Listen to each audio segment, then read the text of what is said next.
Vayamos a Éxodo capítulo 20.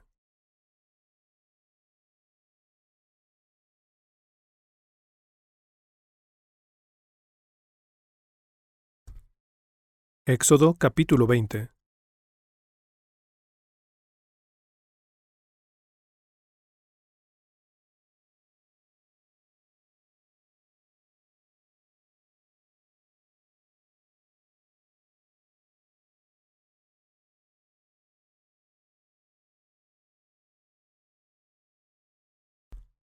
Éxodo capítulo 20, versículo 12. Honra a tu padre y a tu madre, para que tus días se alarguen en la tierra que Jehová tu Dios te da. Ayer, en los 10 mandamientos, vimos que es pecado adorar a otros dioses, y adorar ídolos, y tomar el nombre de Dios en vano.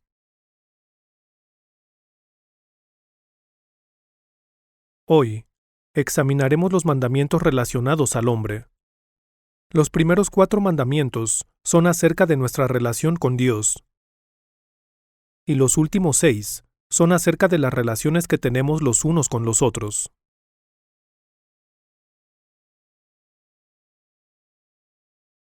El primero de estos últimos 6 mandamientos, y el más representativo de ellos, es el mandamiento con respecto a los padres. Muchas personas dicen que el cristianismo no promueve el respeto hacia los padres. Pero estas palabras son de personas que no conocen la Biblia muy bien.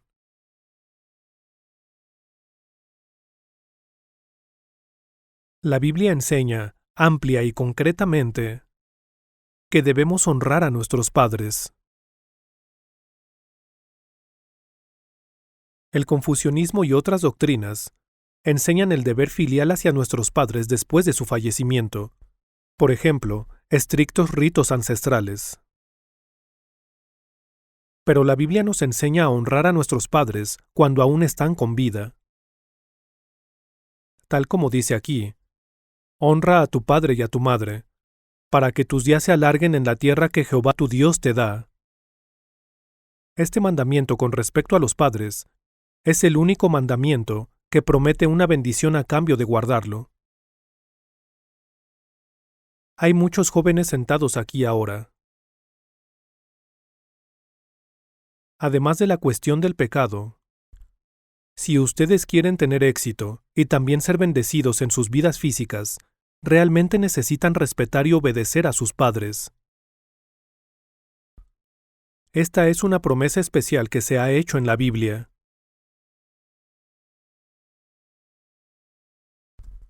No quiere decir que serán castigados en el momento si tratan mal a sus padres.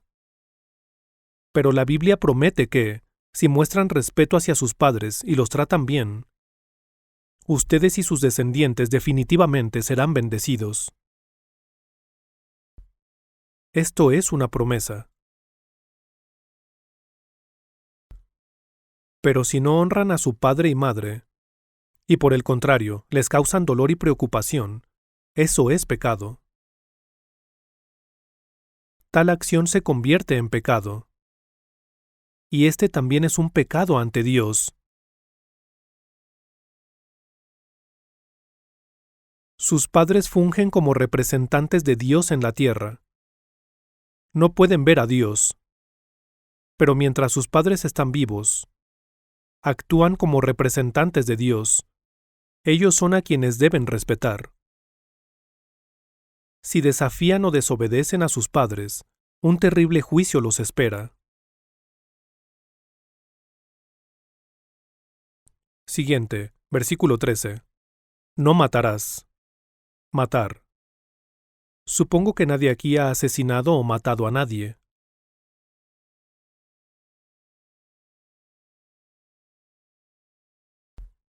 Pero hay un tipo de asesinato que tal vez sí han cometido. El aborto.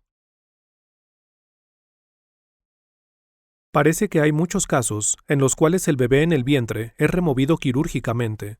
Eso es matar.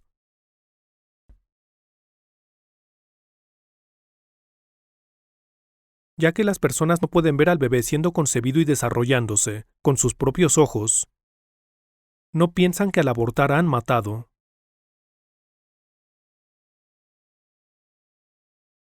Pero yo tengo un video de un médico.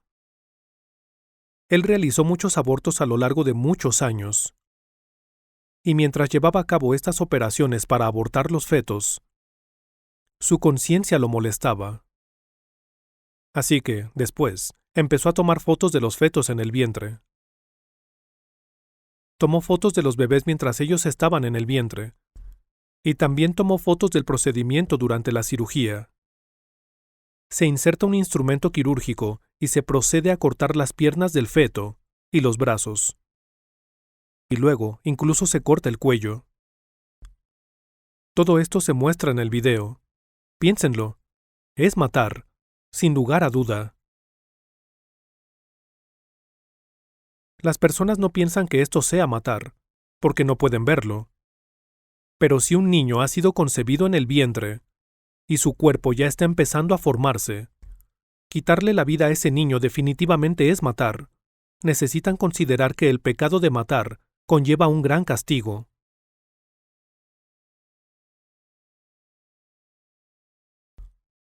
Luego dice, no cometerás adulterio. No es pecado que una pareja legítimamente casada duerman juntos y tengan relaciones sexuales. Esa es la manera en la que Dios pretende que sea. Pero tener relaciones sexuales con alguien cuando aún no se han casado, incluso si están comprometidos, es considerado adulterio.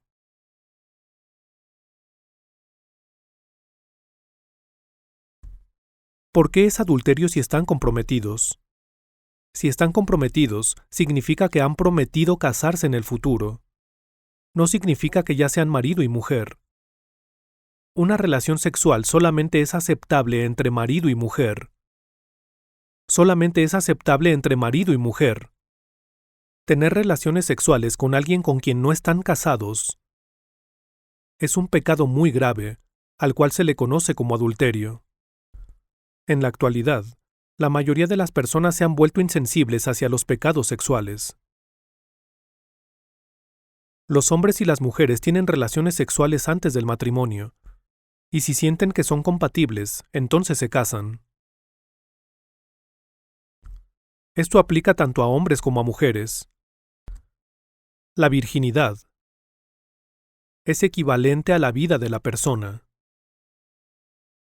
Las personas que cuidan su virginidad también pueden evitar cometer otros pecados. Les es posible huir de otros pecados. Pero una vez que su virginidad es transgredida o le es quitada, las defensas en sus corazones inmediatamente son destruidas y sus vidas se derrumban. Su fuerte determinación también colapsa. Una vez que eso sucede, se vuelven insensibles a todo tipo de pecados. Piensan que ya no importa, debido a que sus cuerpos ya han sido contaminados y se dan por vencidos. Después de esto, se sienten libres en sus corazones para cometer otros pecados. Deben entender que su virginidad es su vida. El perder su virginidad es lo mismo que perder su vida.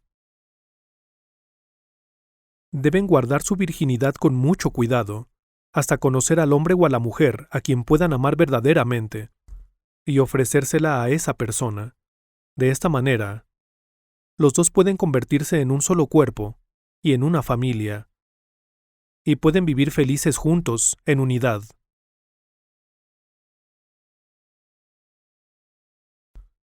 En el momento en que un hombre o una mujer descubre que su esposo o esposa tuvo una relación física con otra persona antes de casarse, su corazón cambia. Incluso puede suceder que el amor termine.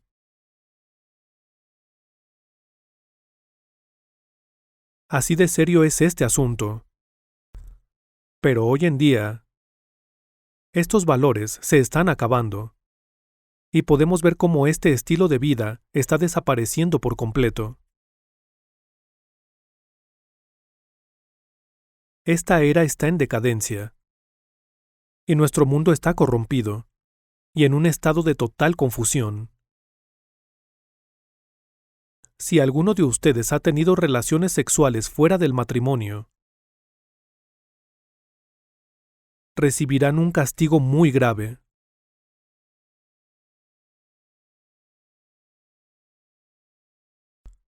Si no son humildes y no se arrepienten, no hay manera que la fe pueda llegar a ustedes. Siguiente. No hurtarás. No necesito explicar lo que significa hurtar. Si han tomado algo de una persona sin que ella lo sepa, necesitan arrepentirse de lo que han hecho. Siguiente. No hablarás contra tu prójimo falso testimonio. Dice que no deben engañar a otros diciendo mentiras. Y no deben decir cosas de otras personas que no sean ciertas. No deben empezar falsos rumores. Siguiente, el versículo 17 dice, no codiciarás la casa de tu prójimo. No codiciarás la mujer de tu prójimo, ni su siervo, ni su criada, ni su buey, ni su asno, ni cosa alguna de tu prójimo. Codiciar también es el origen de muchos pecados. Entonces, tenemos estos 10 mandamientos. Por ahora, una explicación acerca del mandamiento del día de reposo sería muy complicado de abordar, así que lo omitiremos.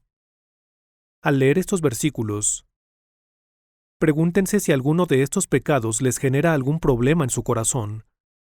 Quizá estén atormentados porque han desobedecido a sus padres. Si están preocupados por alguno de los mandamientos que han leído aquí, necesitan llevar este asunto ante Dios y arrepentirse sinceramente. Vayamos al Antiguo Testamento. Vayamos al libro de Isaías capítulo 59.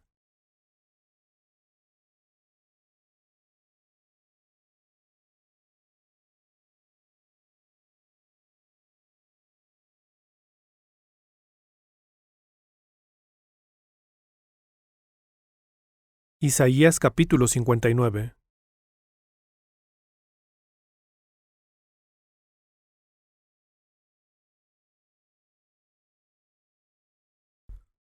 Isaías capítulo 59. Leeré desde el versículo 1. He aquí que no se ha acortado la mano de Jehová para salvar, ni se ha agravado su oído para oír. Pero vuestras iniquidades han hecho división entre vosotros y vuestro Dios, y vuestros pecados han hecho ocultar de vosotros su rostro para no oír. Miren lo que dice aquí. ¿Se preguntan por qué es que Dios no los salva? ¿O por qué no pueden ser salvados? No es que se ha acortado la mano de Dios para poder salvarlos, o que su oído se haya agravado para que no pueda oírlos pidiendo salvación. Entonces, ¿qué es? Versículo 2. Pero vuestras iniquidades han hecho división entre vosotros y vuestro Dios. ¿Qué significa esto? Si observan aquí, supongamos que este es Dios, y este de aquí soy yo. Todos, sin importar quiénes sean, tienen pecado dentro de ellos. Cuando este pecado se revela y el individuo comete pecado, este pecado va ante Dios, acumulándose junto con todos los demás que han cometido. Debido a que los pecados que cometemos se acumulan de esta forma ante Dios, Él es incapaz de salvarnos debido a estos pecados, e incluso si oro a Dios, mi oración no puede pasar esta barrera de pecados. La oración nunca llega a Dios. Este es el punto.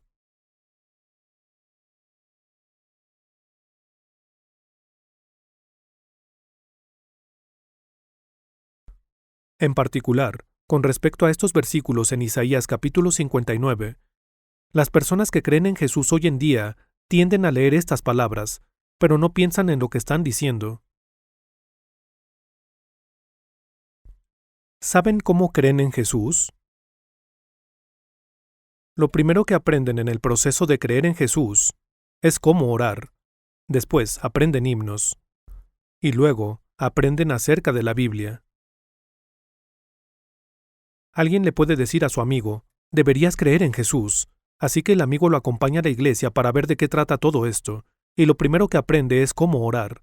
Escucha a la persona que está al frente orando y diciendo, Dios Padre, te damos gracias, verdaderamente te agradecemos, y a partir de esto aprende y comienza a orar de la misma forma. Pero no sabe que sus oraciones no pueden llegar a Dios hasta que resuelven el problema de su pecado. Orar no les sirve de nada. Por favor, tómense un momento para pensar en ello. Quizá han orado bastante hasta ahora. Pero, ¿habían solucionado por completo el problema de su pecado antes de comenzar a orar? ¿O han estado orando aunque el problema de sus pecados permanece?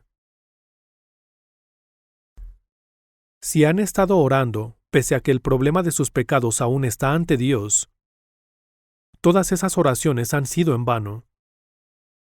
Todas esas oraciones nunca llegaron a Dios.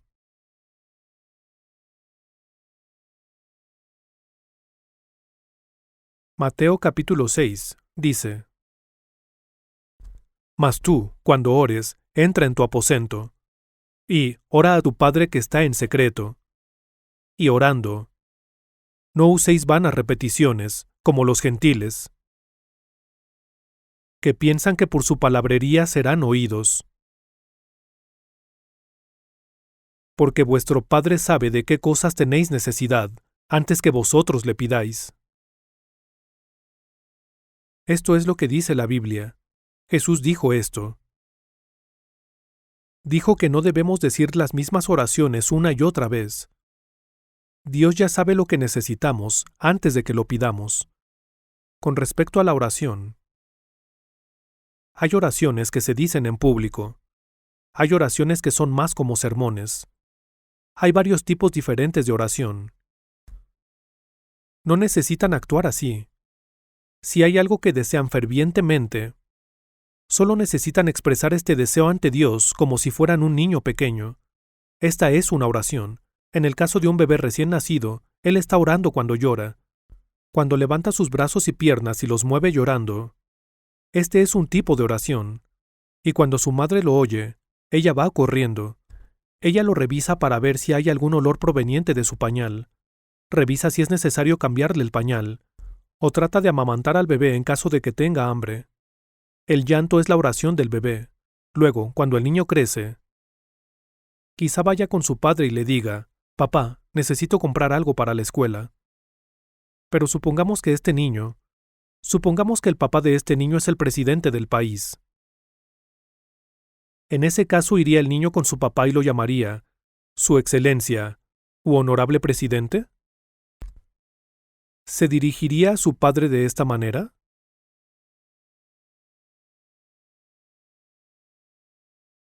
Solo lo llamaría padre o papá. Sin embargo, algunas personas, cuando oran, usan expresiones muy ostentosas. Dicen cosas como Señor de los ejércitos, Señor de señores. Ese es un discurso, no una oración. Entonces, hay oraciones que más bien parecen discursos, hay cánticos, oraciones que son como sermones, e incluso hay oraciones en las que alguien pasa y golpea las espaldas de los que están orando. Pero ninguno de estos diferentes tipos de oraciones son oraciones verdaderas, sino que son solo parte de rituales formalizados. Eso no es una verdadera oración. ¿Cómo se dirigen a la persona más cercana a ustedes? Permítanme preguntarles algo. ¿Quiénes son las dos personas más cercanas en una familia? Para aquellos que están casados, su pareja es la persona más cercana a ustedes, ¿cierto? Cuando el marido y la mujer se sientan a la mesa juntos, ¿acaso la esposa se dirige a su esposo con una voz alta usando expresiones como «esposo mío, honorable presidente de tal y tal compañía»? ¿Haría esto? No, hablarían suavemente el uno con el otro para que los demás no puedan escuchar lo que están diciendo. La oración es una conversación entre Dios y una persona que tiene la vida verdadera dentro de sí. Por supuesto, si dirigen oraciones en público, necesitan hablar con una voz lo suficientemente alta para que todos puedan escuchar. Pero por lo general, las personas suelen equivocarse en la forma en que creen que debería ser una oración. Las formalidades ceremoniales, tales como cantar o recitar la oración del Señor, se han infiltrado en las iglesias cristianas.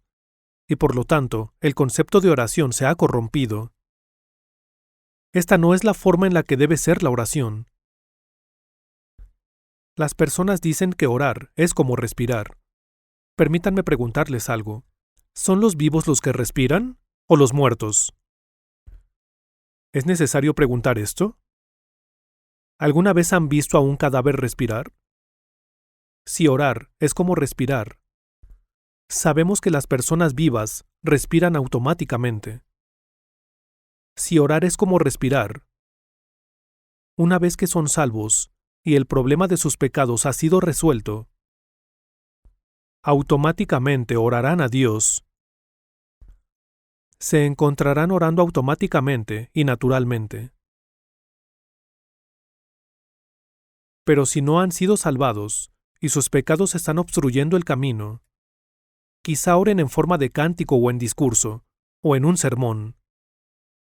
Pero nada de esto les servirá.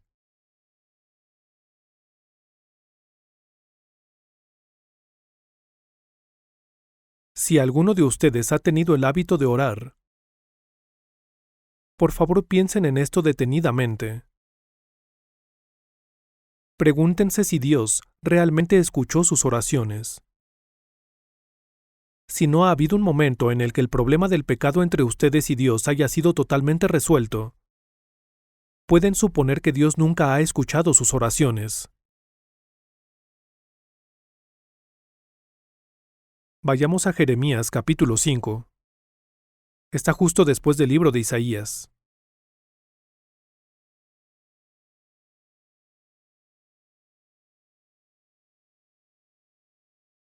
Jeremías capítulo 5.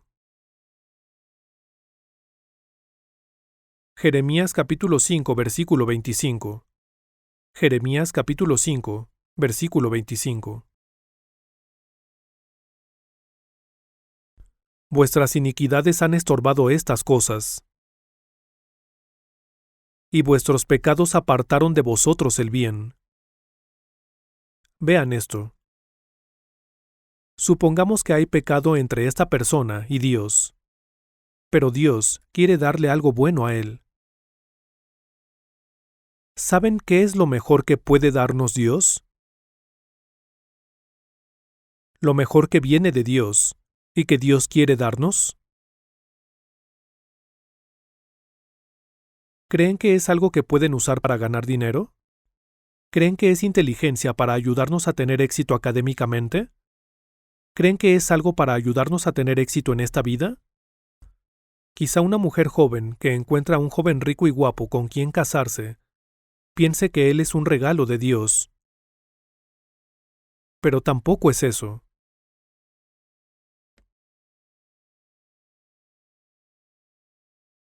El regalo más grande que viene de Dios es el Espíritu Santo.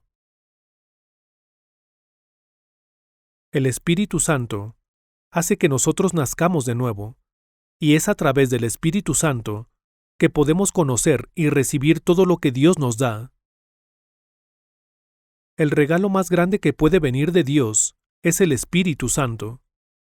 Por favor, repitan después de mí. Vuestros pecados apartaron de vosotros el bien. El bien que viene de Dios para nosotros es el Espíritu Santo. Pero si este pecado permanece allí, el Espíritu Santo no puede venir a ustedes. Si su pecado permanece allí frente a Dios, el Espíritu Santo no puede entrar en sus espíritus.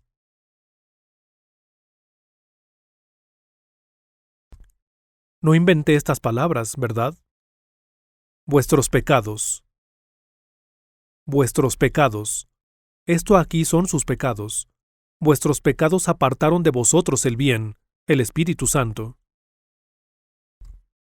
Pero una vez que el problema del pecado es resuelto, el Espíritu Santo viene a ustedes automáticamente.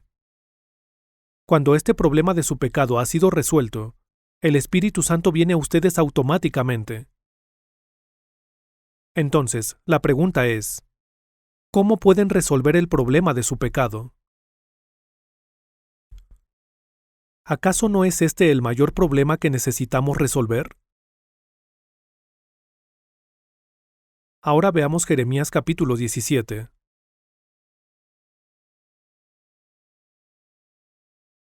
Jeremías capítulo 17.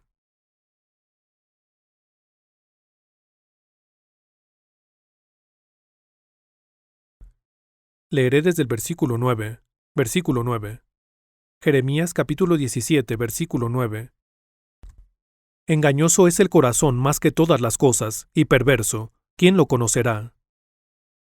Yo Jehová, que escudriño la mente, que pruebo el corazón, para dar a cada uno según su camino, según el fruto de sus obras. Vean lo que dice aquí. Hay algo de lo que las personas no se dan cuenta. Hay algo que las personas no saben. Creo que muchos de ustedes viven en la ciudad, así que probablemente nunca han alimentado cerdos, ¿cierto? Y probablemente no sepan lo sucios que son. En el pasado, hubo un tiempo en el que criaba cerdos. Si ven un chiquero, verán a los cerdos caminando y sentándose en su propio excremento. También huelen terrible. Son animales muy sucios. Pero Dios dice que hay algo incluso más sucio que eso. Hay algo que es más sucio incluso que los cerdos que comen, beben y duermen en medio de su propio excremento, y es el corazón del hombre.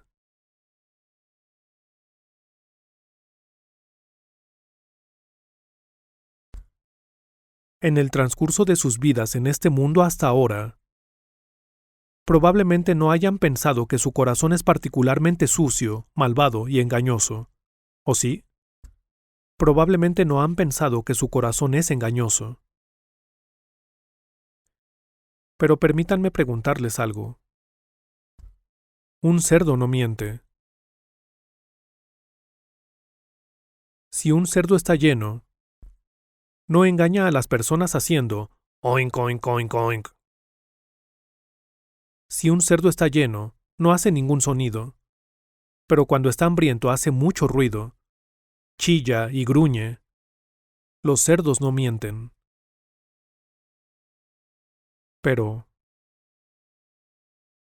al estar viviendo sus vidas hasta ahora, ¿acaso nunca han dicho una sola mentira? Eso es ser engañoso. Un cerdo no es engañoso. Pero en nuestros corazones hay engaño. Luego, hay momentos cuando nos encontramos con alguien y por fuera sonreímos, los saludamos, les preguntamos cómo están, y generalmente fingimos estar felices de verlos. Pero, ¿qué tal por dentro? Por dentro podríamos estar pensando, si tan solo tuviera una pistola con silenciador, le dispararía ahora mismo. Por fuera, quizá estrechen su mano y digan, «Hola, ¿cómo has estado?» Pero esto es terriblemente falso y malvado. Luego, hay momentos en los que no soportamos ver que otros tengan éxito. Nos volvemos envidiosos y celosos. Digamos que hay cierto caballero que solo está sentado tranquilamente, sin hacer nada. Puede dar una muy buena impresión. Las personas quizá lo vean y tengan la impresión de que es educado y que tiene una actitud amable. Pero supongamos que se acercan a él y dicen o hacen algo que lo ofende. Si se acercan a él y lo acusan de haber hecho algo que él no hizo, su enojo podría surgir inmediatamente. Quizá grite, ¡Bastardo! ¿Por qué reaccionaría así? Es por la maldad que está dentro de él. Si no hubiera maldad dentro de esa persona, no importa qué tanto lo molesten, permanecería calmado. Tan solo ir y tocar a alguien muy suavemente lo molestaría. Odio, ira y maldiciones surgirían dentro de ellos. ¿Por qué es esto? Es una señal de que hay maldad dentro del hombre y de que hay engaño. En otras palabras, hay pecado dentro del hombre. Y entonces aquí dice, engañoso es el corazón más que todas las cosas, y perverso, ¿quién lo conocerá? Piénsenlo. En el transcurso de sus vidas en este mundo hasta ahora, no han estado conscientes de qué tan engañoso es su corazón, de lo perverso que es, o de lo insensato que es. Este es el punto. Han vivido sus vidas inconscientes de esto. ¿Quién lo conocerá?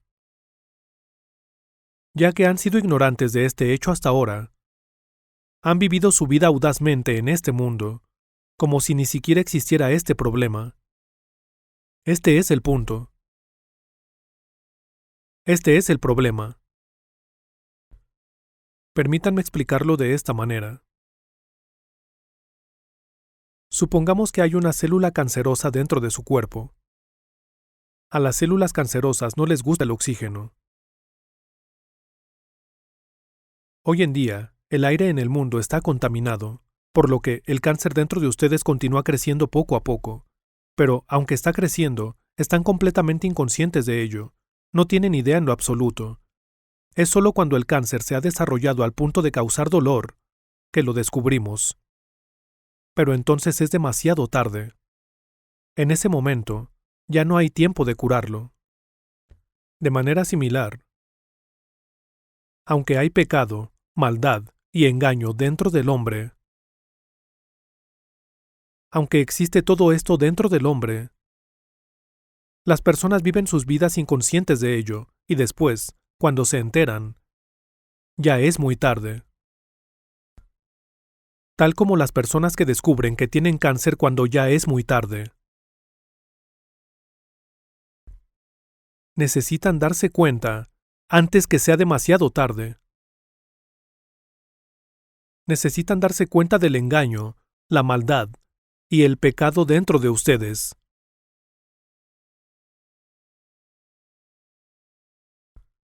Su situación es la de una persona sosteniendo una bomba de tiempo. Vean lo que dice después, en el versículo 10. Yo Jehová, que escudriño la mente, que pruebo el corazón, para dar a cada uno según su camino, según el fruto de sus obras. Miren esto. Dice que un día Dios le dará a cada hombre según su camino, según el fruto de sus obras. En otras palabras, juzgará a todos.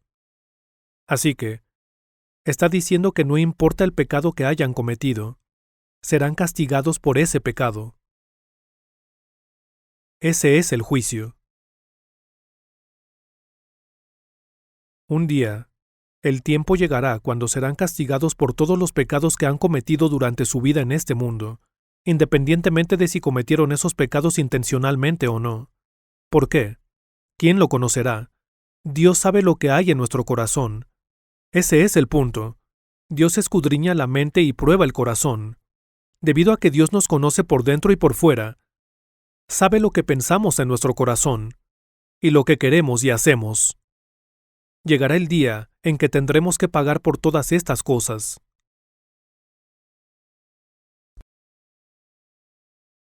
Entonces, este es un problema realmente serio.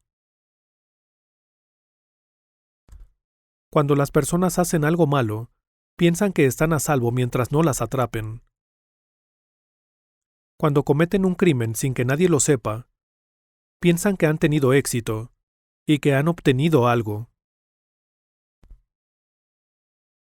Pero una cosa que deben saber es que incluso si se escapan de la detección y del juicio de las leyes de este mundo, sus acciones no han pasado por alto a los ojos de Dios, quien ve todo como si fuera iluminado por un relámpago.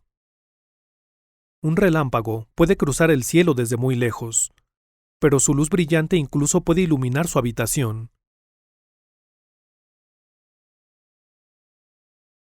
Dios lo sabe todo. Quizá eviten ser atrapados por las leyes del mundo, pero no podrán escapar del juicio de Dios. Vayamos a Mateo capítulo 5, en el Nuevo Testamento.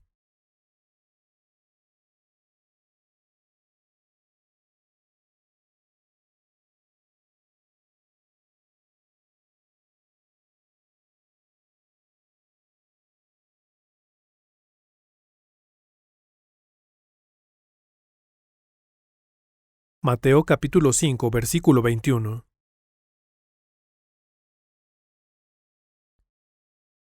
Oísteis que fue dicho a los antiguos, no matarás, y cualquiera que matare será culpable de juicio.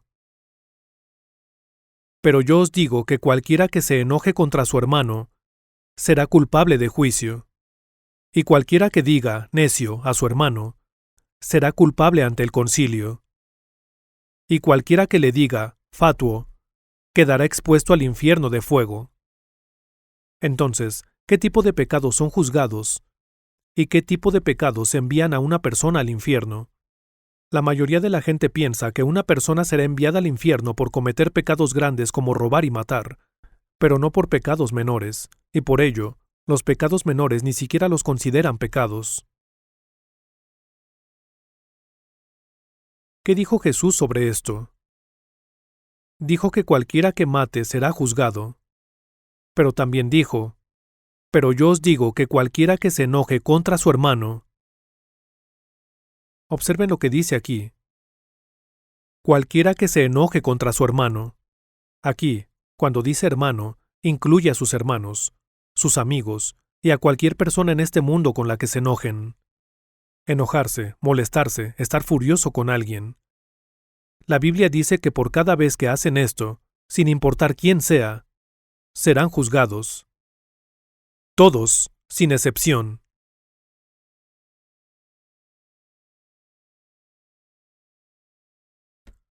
No solo los pecados graves serán juzgados, y quizá el pecado más elemental de todos es el enojarse con alguien.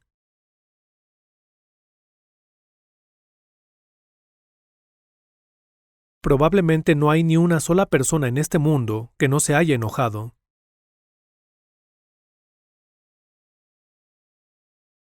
Cualquiera que le diga fatuo, esto es un insulto. Está diciendo que si dicen algo como, eres un idiota o eres estúpido, irán al infierno por ese pecado. No estoy inventando esto. Veamos el versículo 22. Pero yo os digo que cualquiera que se enoje contra su hermano será culpable de juicio. Y cualquiera que diga necio a su hermano, necio es un insulto, será culpable ante el concilio. Y cualquiera que le diga fatuo quedará expuesto al infierno de fuego. Dios parece un poco extremista, ¿cierto? ¿Qué va a pasar si envía al infierno a todos los que se enojen un poco o maldicen a alguien? No se encuentra nadie en este mundo que nunca haya insultado a alguien o que nunca se haya enojado. Entonces, ¿acaso eso significa que todos en este mundo tienen que ir al infierno? Creo que puede parecerles difícil aceptar estas palabras o asimilarlas. Por eso tienen que recibir salvación.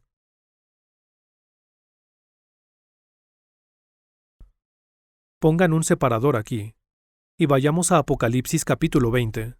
Está justo al final de la Biblia. Apocalipsis capítulo 20.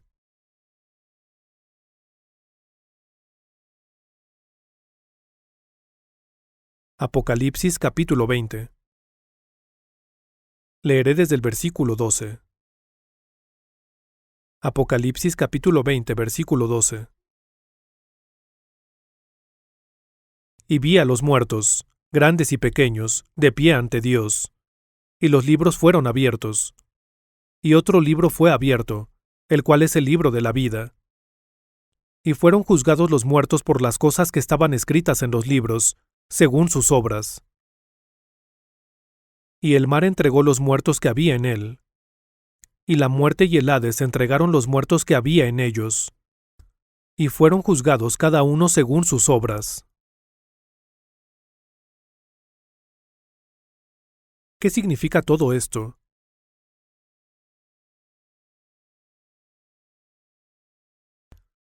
Esta línea representa la historia de la humanidad.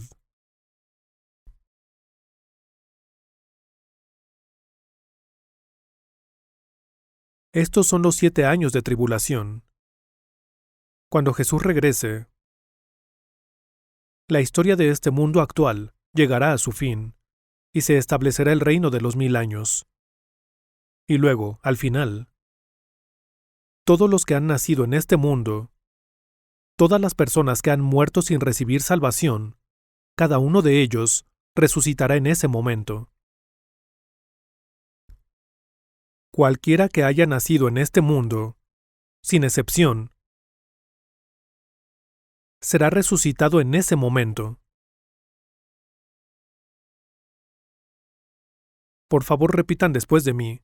Juan capítulo 5 versículo 29. Repitan después de mí. Y los que hicieron lo bueno saldrán a resurrección de vida, mas los que hicieron lo malo a resurrección de condenación. Esta es la resurrección de condenación. Las personas serán resucitadas en ese momento para ser juzgadas. Digamos que este es el tribunal del juez. Este es el tribunal del juez. Y el juez se encuentra sentado ahí. Y hay algunas personas de pie esperando a ser juzgadas. Estas personas están esperando a ser juzgadas, y frente a ellas hay libros.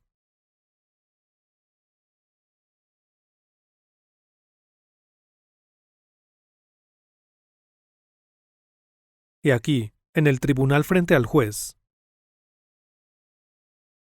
se encuentra otro libro. Este es el libro de la vida. Aquellos cuyos nombres no se encuentran registrados en el libro de la vida serán juzgados. Aquellos cuyos nombres estén en el libro de la vida no tendrán que enfrentar este juicio. El nombre de las personas que han nacido de nuevo están escritos allí. Leamos el versículo 12 una vez más. Y vi a los muertos, grandes y pequeños, de pie ante Dios. Y los libros fueron abiertos. Y otro libro fue abierto, el cual es el libro de la vida. Este es solo un libro. Y fueron juzgados los muertos por las cosas que estaban escritas en los libros, según sus obras. Entonces estas personas son juzgadas. Así que, tomemos a esta persona aquí. Aquí está la primera persona, la segunda persona, la tercera persona, la cuarta persona, y esta es la quinta persona. Esto no es realmente posible. Pero supongamos que esta primera persona solo se enojó una vez en toda su vida.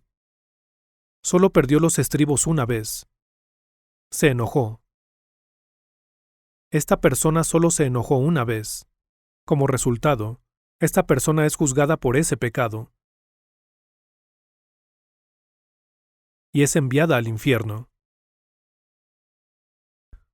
Y al llegar al infierno, recibe el castigo por ese pecado de haberse salido de sus casillas una vez en toda su vida. En el infierno, solo son castigados por lo que hicieron.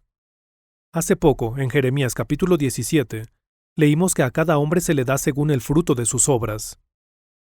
El infierno es donde una persona recibe el castigo por lo que ha hecho. Si solo han perdido los estribos una vez, solo recibirán el castigo por ese único pecado. Digamos que esta persona dijo una mentira. Entonces recibirá el castigo por esa mentira. Si mintió 2 veces, recibirá el castigo por esas 2 mentiras. Esta persona robó algo. Así que, ciertamente recibirá un castigo un poco más severo. Y esta persona cometió adulterio. También recibirá un castigo severo. Esta persona desobedeció a sus padres y será castigada por ello. Si solo fue una vez, será castigado por ese único pecado. Si lo hizo 2 veces, su castigo será 2 veces más severo. El infierno es el lugar en el que las personas son castigadas conforme a lo que han hecho. Entonces, ese es el juicio.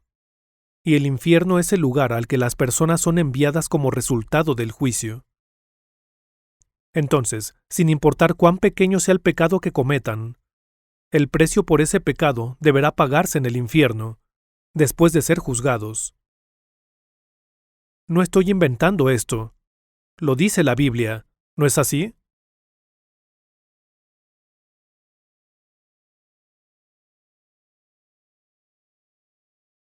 La Biblia es verdad, ¿cierto?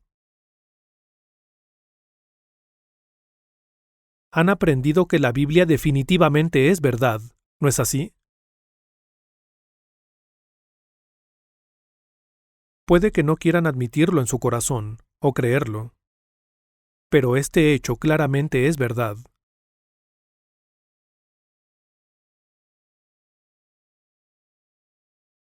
Veamos el versículo 13. Y el mar entregó los muertos que había en él, y la muerte y el Hades entregaron los muertos que había en ellos, y fueron juzgados cada uno según sus obras. Aquellos que murieron en el mar serán resucitados del mar. Aquellos que murieron en el fuego también resucitarán del fuego. ¿Cómo puede ser resucitada una persona que fue quemada hasta la muerte? Si una persona muere en el mar, un tiburón vendrá y se comerá el cuerpo. Entonces puede que las personas atrapen al tiburón, extraigan el aceite de él y coman su carne. En ese caso, quizás se pregunten cómo una persona que muere de esta manera puede ser resucitada. Pero, ¿quién es Dios? Los gases como el hidrógeno. Estos gases que conforman los elementos originales del cuerpo aún permanecen. Estos pueden entrar en la tierra y mezclarse y formar el suelo. Pero mientras el espíritu de la persona permanezca vivo, la resurrección no representa ningún problema. Entonces, todos los que mueren sin ser salvos primero van al Hades. Y luego, en este punto en el tiempo, serán resucitados y juzgados. Esta es la resurrección para juicio. Entonces serán juzgados y lanzados en el lago de fuego. Pensemos en esto. Supongamos que mientras leen la Biblia y escuchan estas palabras, piensan para sí mismos: vamos, eso no puede ser verdad. No creo que sea verdad. Y realmente no están aceptando todo esto en su corazón. Si ese es el caso,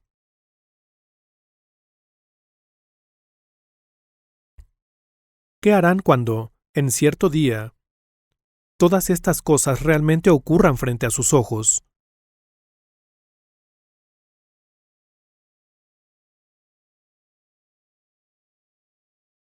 ¿Qué harán cuando estas palabras se vuelvan realidad para ustedes?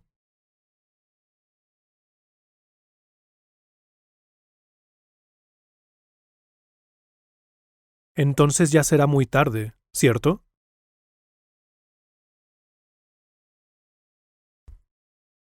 La Biblia dice que el infierno es un lugar de fuego ardiente. La razón por la que no morirán en el fuego es porque estarán en un cuerpo resucitado que no se consumirá. Un cuerpo resucitado no se consumirá ni desaparecerá. Incluso el cuerpo de un pecador no será uno que se consumirá y desaparecerá después de ser resucitado. Será eterno.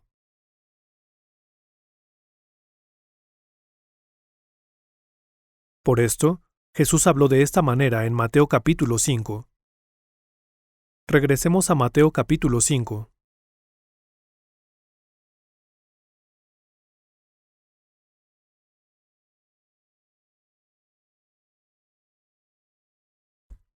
Mateo capítulo 5, versículo 22. Pero yo os digo que cualquiera que se enoje contra su hermano será culpable de juicio. Y cualquiera que diga necio a su hermano será culpable ante el concilio, y cualquiera que le diga fatuo quedará expuesto al infierno de fuego. Jesús no estaba siendo sarcástico, estaba relatando los hechos tal como son. Versículo 25. Ponte de acuerdo con tu adversario pronto, entre tanto que estás con él en el camino. No sea que el adversario te entregue al juez, y el juez al alguacil, y seas echado en la cárcel. Aquí usó la metáfora de un tribunal. Aquí está el juzgado.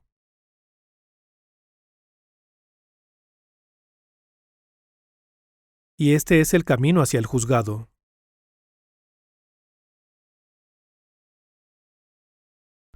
Aquí, una persona está yendo por este camino.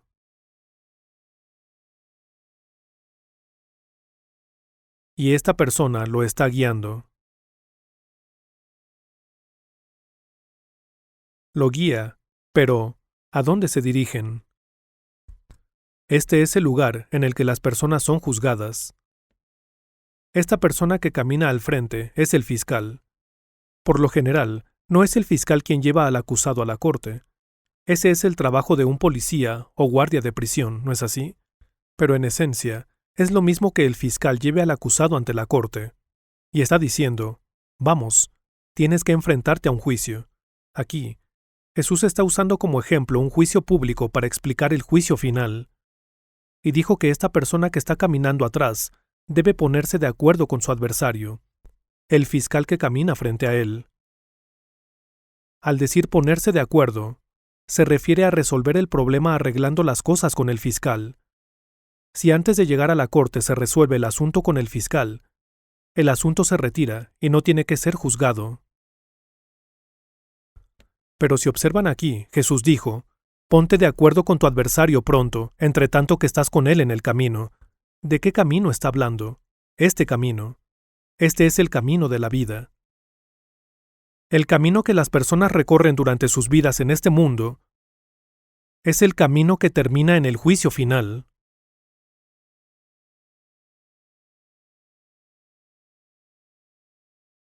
Justo ahora, ustedes andan por este camino que terminará en juicio.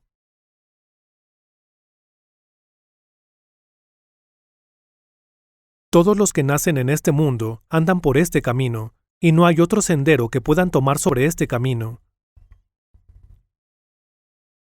Toda persona anda por este camino hacia el juicio. Entonces, Jesús dijo que debemos resolver el asunto con nuestro adversario antes de que estemos ante el juicio y seamos juzgados. Luego, ¿a qué se refiere con el fiscal? Este fiscal es la conciencia dentro de ustedes. Es la conciencia dentro de ustedes. Cada persona tiene dos lados en su corazón. Tiene dos perspectivas. Tiene su propia voluntad, pero a la vez su conciencia lo sigue molestando. Su conciencia le preocupa, continúa atormentándolo. El hecho que suframos de una conciencia culpable es prueba de que andamos por el camino hacia el juicio. Esa es la evidencia, la prueba. El que sus conciencias les preocupen es una clara señal de que serán juzgados.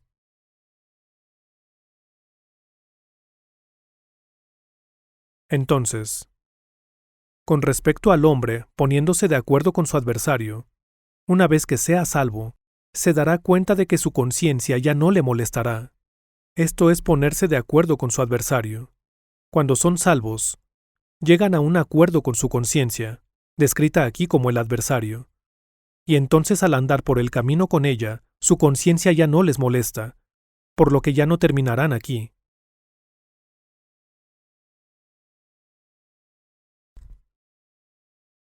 Por esta razón, deben ser salvos a toda costa.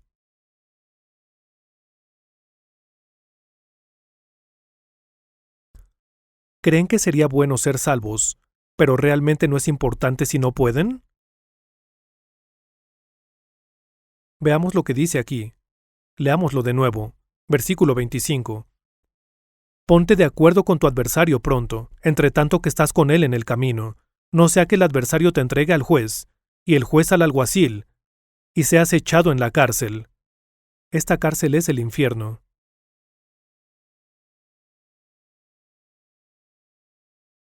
Versículo 26.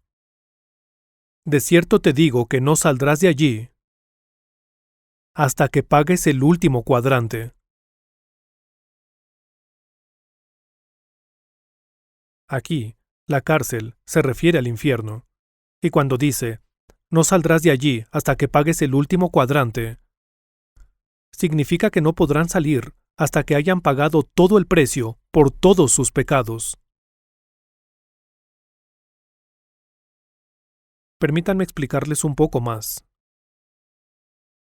¿Qué es un cuadrante? Se refiere a la unidad monetaria más pequeña, lo equivalente a un centavo. Un centavo es la unidad monetaria más pequeña que tenemos. En los Estados Unidos, el dólar es la unidad más grande. Está el dólar, el cuarto de dólar, la moneda de 10 centavos, la de 5 centavos y la de 1 centavo. El dólar, el cuarto de dólar, la moneda de 10 centavos, 5 centavos y la de 1 centavo. El centavo, o en este caso el cuadrante, es la unidad más pequeña de todas. Esto significa que deben pagar el precio hasta por el más pequeño de los pecados. Deben pagar el precio por sus pecados. Si no pagan el precio por sus pecados, el problema de su pecado permanece. Deben pagar el precio por sus pecados. Piensen en su propia situación. Piensen en los pecados que han cometido en el curso de sus vidas en este mundo hasta ahora. Quizás se hayan enojado, o han mentido. Tal vez han sentido envidia o celos, o han engañado a otras personas. Quizá incluso han cometido adulterio. Pregúntense si han pagado por completo el precio por estos pecados que han cometido. ¿Han pagado el precio, hasta el último cuadrante, por todos sus pecados?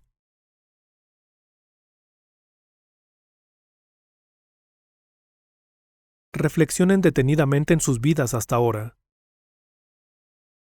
Pregúntense si han pagado el precio por cada uno de sus pecados, hasta el más pequeño de ellos. Versículo 27. Oísteis que fue dicho, no cometerás adulterio. Pero yo os digo que cualquiera que mira a una mujer para codiciarla, ya adulteró con ella en su corazón. Por tanto, si tu ojo derecho te es ocasión de caer, sácalo y échalo de ti. Pues mejor te es que se pierda uno de tus miembros, y no que todo tu cuerpo sea echado al infierno. Y si tu mano derecha te es ocasión de caer, córtala y échala de ti. Pues mejor te es que se pierda uno de tus miembros, y no que todo tu cuerpo sea echado al infierno. Supongamos que han adulterado en su corazón. No han puesto en acción sus pensamientos, pero han adulterado en su corazón. Puede que sean una mujer que ha visto a un hombre, o un hombre que ha visto a una mujer de esta manera, pero han cometido esto en su corazón. Eso también será juzgado. Por lo que Jesús dijo, si tu ojo derecho te es ocasión de caer, si han usado su ojo derecho para ver a un miembro del sexo opuesto teniendo pensamientos adúlteros, entonces deberían sacar ese ojo. Y si han golpeado a alguien, o cometido algún otro pecado con su mano derecha, dice que deben cortarla. De otra manera, todo su cuerpo deberá ir al infierno a causa de su ojo derecho o de su mano derecha. Dice que todo su cuerpo será arrojado al infierno, su cuerpo. Pero si sacan su ojo derecho, seguirán pecando con el ojo izquierdo. Se dice que, si le cortan las manos a una persona adicta a los juegos de azar, seguirá jugando con los dedos de los pies. Incluso si se cortan sus propias manos, seguirán pecando. Así que, al examinar este asunto, descubrimos que el pecado en realidad está en el corazón. El pecado está en su corazón. Este es el punto.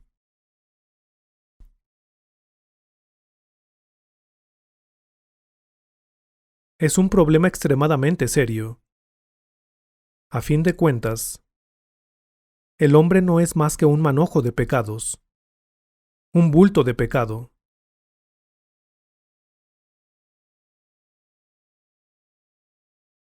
Vayamos a Romanos capítulo 1.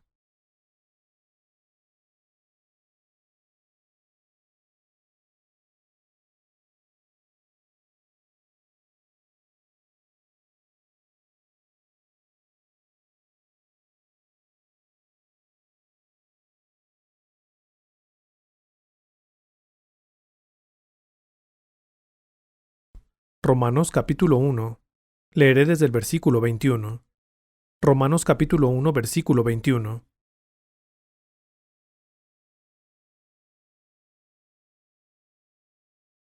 Pues habiendo conocido a Dios, no le glorificaron como a Dios, ni le dieron gracias, sino que se envanecieron en sus razonamientos, y su necio corazón fue entenebrecido. Profesando ser sabios, se hicieron necios, y cambiaron la gloria del Dios incorruptible en semejanza de imagen de hombre corruptible, de aves, de cuadrúpedos y de reptiles. Justo antes de esto, los versículos del 18 al 20 hablan de las personas que no conocen a Dios, los ateos. Dice que tales personas que dicen que no hay Dios serán juzgados con un terrible juicio. Pero aquí, desde el versículo 21, habla de las personas que conocieron a Dios. Hay personas que conocen a Dios y sin embargo serán juzgadas. Muchas personas piensan que, si creen en Dios y van a la iglesia, irán al cielo y evitarán ir al infierno. No todo el que me dice, Señor, Señor, entrará en el reino de los cielos, sino el que hace la voluntad de mi Padre que está en los cielos. Incluso si una persona ha profetizado en el nombre del Señor, ha echado fuera demonios en el nombre del Señor, y ha hecho muchos milagros en el nombre del Señor, si el Señor dice que nunca los conoció, la Biblia dice que esa persona irá al infierno. Vean lo que dice aquí, habiendo conocido a Dios, no le glorificaron como a Dios. Si han creído en Dios hasta ahora, pregúntense si han glorificado a Dios o se han glorificado a ustedes mismos. Piensen en ello. Dicen que creen en Dios, pero piensen si quizás se han estado jactando de su prestigio, o de las glorias de su riqueza, o de su conocimiento, o de sus esfuerzos. ¿Realmente han estado glorificando a Dios? Piensen en esto detenidamente. Siguiente, dice, ni le dieron gracias. Conocían a Dios, pero no estaban agradecidos con Él. ¿De qué pueden estar agradecidos? En el transcurso de un año, las personas que creen en Jesús tienen muchas oportunidades para estar agradecidos. Están agradecidos todo el año. Cuando llega Año Nuevo, van a la iglesia y dan un donativo de gratitud por el Año Nuevo. Eso es estar agradecido, ¿cierto? Cuando nace un niño, hacen una donación en agradecimiento por el nacimiento del nuevo niño. Cuando un estudiante logra ingresar a la universidad, la familia da un donativo en agradecimiento porque su hijo entró en la universidad. Cuando las personas se casan, dan un donativo en gratitud a su matrimonio. Cuando alguien obtiene un trabajo, quizá haga una donación de gratitud por su nuevo trabajo. Luego, las personas hacen donativos en agradecimiento por sus cumpleaños.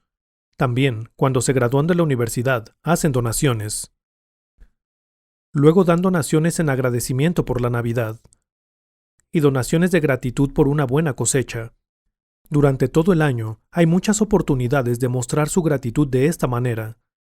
Cuando hay una reunión de avivamiento, la gente también hace donaciones especiales. Pero aquí, hace falta una expresión real de gratitud.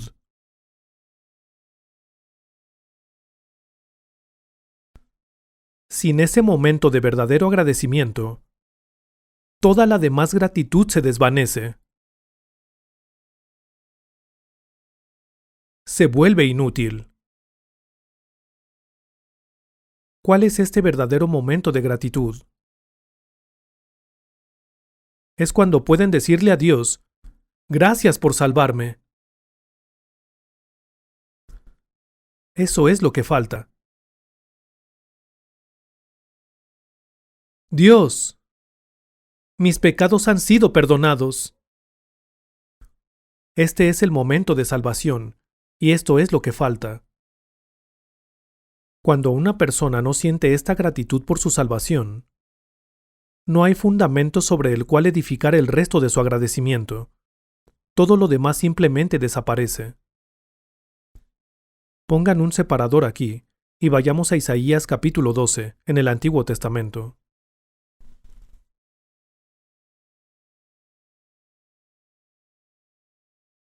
Isaías capítulo 12.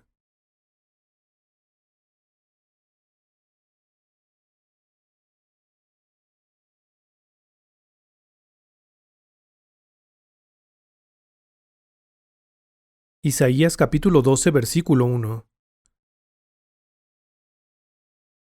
En aquel día dirás, cantaré a ti, oh Jehová, pues aunque te enojaste contra mí, tu indignación se apartó, y me has consolado. Aquí dice que la ira de Dios ha llegado a su fin. Ha desaparecido. Antes, siempre tenían miedo de Dios, estaban aterrorizados, y su conciencia los molestaba. Dios solía parecerles aterrador, pero ahora su enojo ha desaparecido. Se ha terminado. ¿Por qué? Es lo que sucede en el momento que son salvos.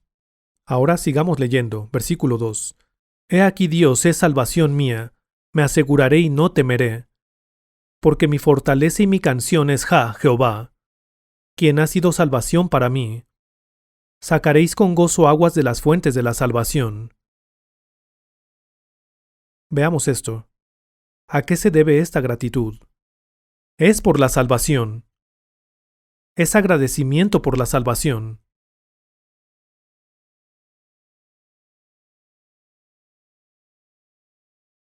En el curso de su vida hasta ahora, independientemente de si creen o no en Jesús, si no ha habido un momento en el que realmente hayan agradecido a Dios por su salvación,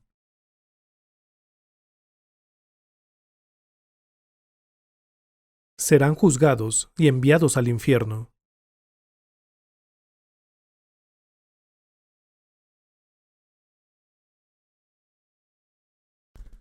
La salvación no es algo que puedan hacer ustedes mismos, ni que alguien más pueda hacer por ustedes.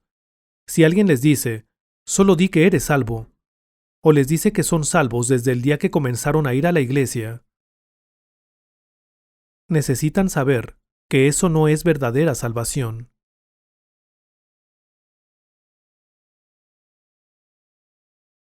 Puede suceder que reciban salvación el primer día que asistan a la iglesia. Si en ese momento se dan cuenta en su corazón de la verdad a través de las palabras de la Biblia, el problema de su pecado es completamente resuelto, y la verdadera paz se apodera de su corazón. Eso es la salvación.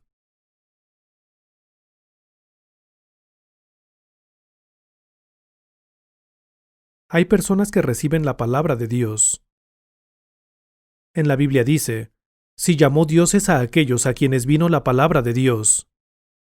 Y dice que nacimos de nuevo a través de la palabra de Dios. Entonces, si esto no les ha ocurrido, entonces no son salvos. Si nunca se han sentido agradecidos en su corazón por su salvación, necesitan reconocer plenamente que no son salvos, y luego necesitan buscar la salvación.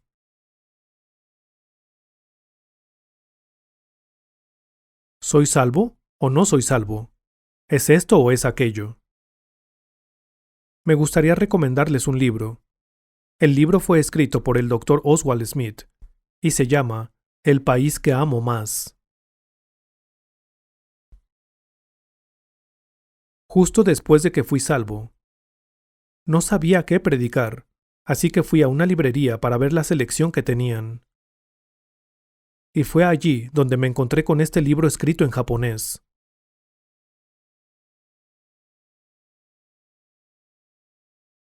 En el libro, El Dr. Oswald Smith relata que había creído en Jesús desde que era un niño, pero nunca pudo encontrar una respuesta a la pregunta de si iría al cielo o al infierno. Creía, pero no sabía si iría al cielo o al infierno.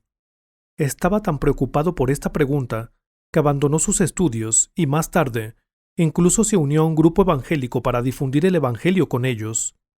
Sin embargo, aún no podía encontrar una respuesta a esta pregunta. Incluso renunció a su trabajo para poder concentrarse en esta pregunta de si iría al cielo o al infierno. Estuvo afligido por este asunto durante mucho tiempo, y luego un día, mientras leyó un pequeño folleto llamado Seguro, confiado y en paz, se dio cuenta de la verdad. Luego escribió en su libro que de entre las muchas personas que creen en Dios y que afirman que irán al cielo, hay 5 tipos de personas que no podrán ir al cielo. ¿Por qué es esto? Es porque existen 2 tipos de fe. 2 tipos de fe. Una es la fe intelectual. Es la fe de una persona que reconoce que hay un solo Dios. Él creó este mundo, y Jesús es su Hijo. Tal es la fe de una persona que no es salva. Tal conocimiento por sí solo no es suficiente. ¿Qué pasa con el otro tipo de fe? Esta es la fe que le permite a una persona confiar su espíritu por completo a Dios. El libro explica que una persona no es salva hasta que este tipo de fe surge en su interior. La fe que le permite a una persona encomendarse completamente a Dios. Este libro me ayudó mucho. No es que me ayudara a recibir salvación, sino que me ayudó a organizar mis pensamientos después de ello. ¿Alguna vez han experimentado ese momento de agradecimiento por su salvación?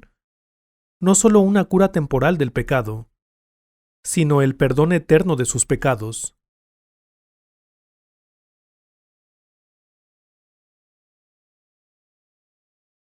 Pregúntense esto.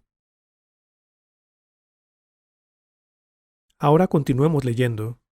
Romanos capítulo 1, versículo 24.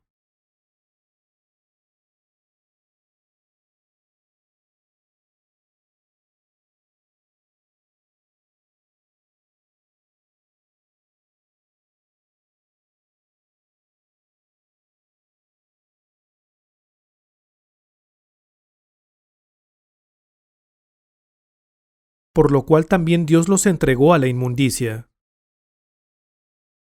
en las concupiscencias de sus corazones, de modo que deshonraron entre sí sus propios cuerpos, ya que cambiaron la verdad de Dios por la mentira, honrando y dando culto a las criaturas antes que al Creador, el cual es bendito por los siglos. Amén.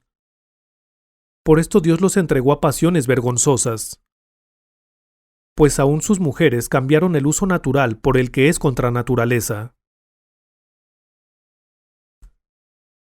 Y de igual modo también los hombres, dejando el uso natural de la mujer, se encendieron en su lascivia unos con otros, cometiendo hechos vergonzosos hombres con hombres, y recibiendo en sí mismos la retribución debida a su extravío.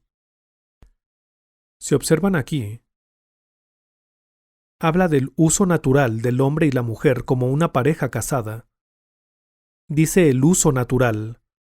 Cuando un hombre y una mujer se unen en matrimonio, se forma una familia.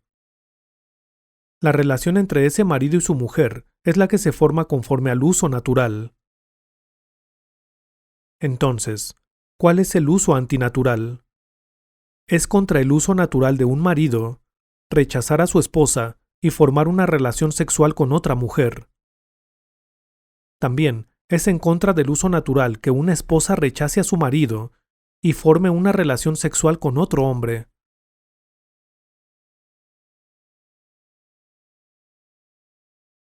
Dios estableció la institución de la familia para que un hombre y una mujer pudieran tener una relación natural entre sí como una pareja casada, y así mantener el orden en la familia. El objetivo de Dios al crear al hombre era formar un receptor para su amor. Dios creó las cosas para que el hombre también tuviera a su pareja en el amor. Pero la gente destruye este orden natural. En cuanto a los crímenes causados por delincuentes juveniles, los infractores provienen de hogares en los que los padres no tienen una relación adecuada entre sí. Este es un problema realmente importante. El orden en la familia se rompe porque la relación no es lo que debería ser. Debido a que hoy en día las personas son tan egoístas, aunque se hayan amado al momento de casarse, una vez que viven juntos por un tiempo, se dan cuenta de que sus personalidades no son compatibles. ¿Cómo pueden dos personalidades encajar a la perfección? Estamos hablando de un hombre y una mujer. Claramente son distintos. A pesar de que un marido y una esposa tengan personalidades distintas, deben aprender a convivir a través de la paciencia y la tolerancia. Esto es lo que hace una familia y un matrimonio. Es cuando estas relaciones se vuelven antinaturales y poco saludables que se vuelven pecaminosas, dan lugar a muchos pecados. ¿Y entonces qué pasa? Sigamos leyendo. En el versículo 27 dice: Y de igual modo también los hombres, dejando el uso natural de la mujer, se encendieron en su lascivia unos con otros, cometiendo hechos vergonzosos hombres con hombres. ¿De qué está hablando aquí? De la homosexualidad. De dos hombres teniendo una relación. Entonces, si observan aquí, dice, recibiendo en sí mismos la retribución debida a su extravío. De entre los pecados, la homosexualidad es un pecado por el cual la persona es directamente castigada.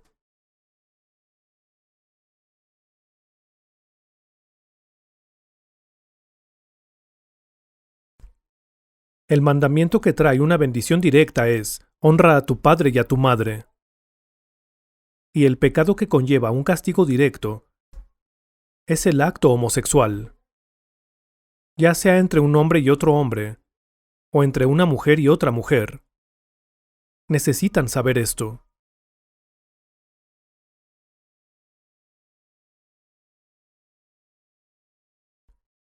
La palabra de Dios nunca se equivoca. Puede que estas palabras hayan sido registradas hace 2000 años, pero este terrible pecado es muy evidente hoy en día en nuestro mundo. Esto es lo que la Biblia dice. Pero deciden ignorarla por completo. Si las cosas han ido tan lejos, no le queda mucho tiempo a este mundo, ¿cierto? En algunos países, el adulterio ya no es un crimen. Y ahora las iglesias están aceptando la homosexualidad y no lo consideran pecado. Ahora veamos el versículo 28.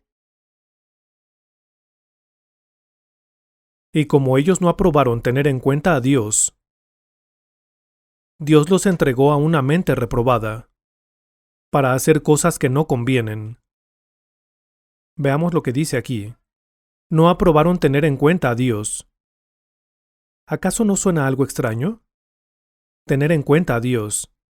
Probablemente muchos de ustedes han llevado sus vidas hasta ahora sin siquiera pensar en hacerlo.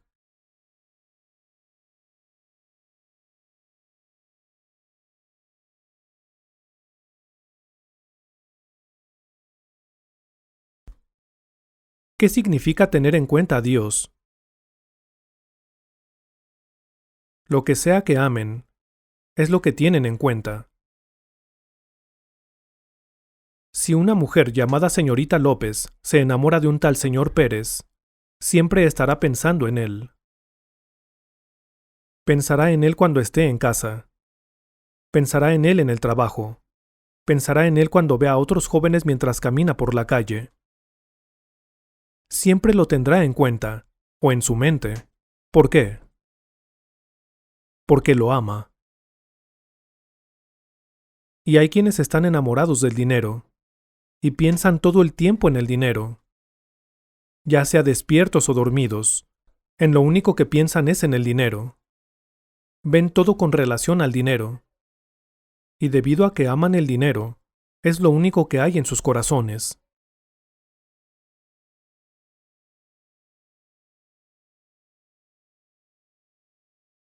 Y ya que no aman a Dios, no lo tienen en cuenta. Pongamos un separador aquí y vayamos a Mateo capítulo 22.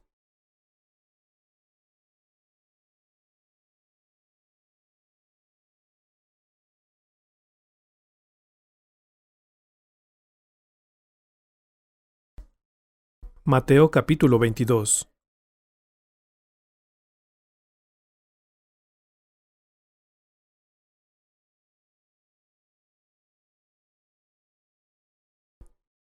Versículo 34. Mateo capítulo 22, versículo 34. Entonces los fariseos, oyendo que había hecho callar a los saduceos, se juntaron a una. Y uno de ellos, intérprete de la ley, preguntó por tentarle, diciendo: Maestro, ¿cuál es el gran mandamiento en la ley? Jesús le dijo: Amarás al Señor tu Dios con todo tu corazón, y con toda tu alma, y con toda tu mente. Este es el primero y grande mandamiento, y el segundo es semejante: amarás a tu prójimo como a ti mismo. Veamos lo que dice aquí. Hay 10 mandamientos, pero si los dividimos en dos categorías, el primero sería: amarás al Señor tu Dios con todo tu corazón, y con toda tu alma, y con toda tu mente.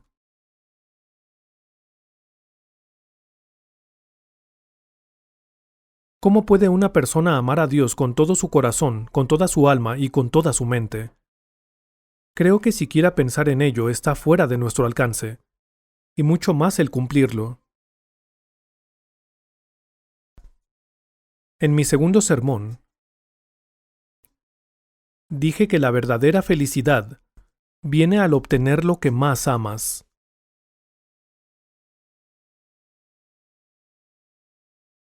Pensémoslo de esta manera. Supongamos que tienen a alguien por quien están dispuestos a dar toda su vida sin dudarlo.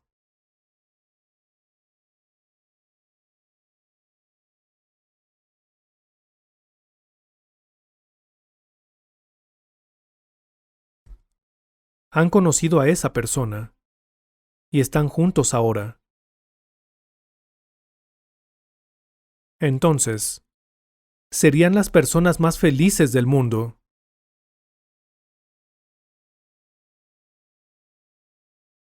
Pero, supongamos que esa persona a la que aman es Dios.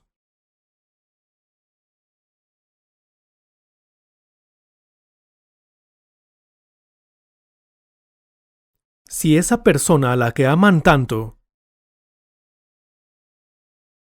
y por la que están dispuestos a dar sus vidas fuera Dios, ¿no serían felices?